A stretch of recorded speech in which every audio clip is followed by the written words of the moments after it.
Yan po, ngayon tayo ay mag-aaral ng Systematic Theology.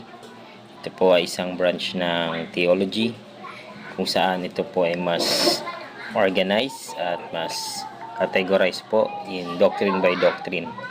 So, sa Systematic Theology po, mayroong 10 branches ito. Una, yung tinatawag na theology proper o yung pag-aaral sa God the Father. Okay, dito po natin maaaral yung nature and attributes ng God the Father. Number 2 po is bibliology. Ito po yung doctrine about the Bible. Ito malalaman kung paano nakarating sa atin yung Bible mula po sa mga apostol hanggang sa panahon po natin ngayon. Next po is yung anthropology o yung doctrine of man. Dito po makikita natin yung estado nating mga tao sa harap ng Diyos. At ito rin po mapag-aaralan yung about spirit and soul.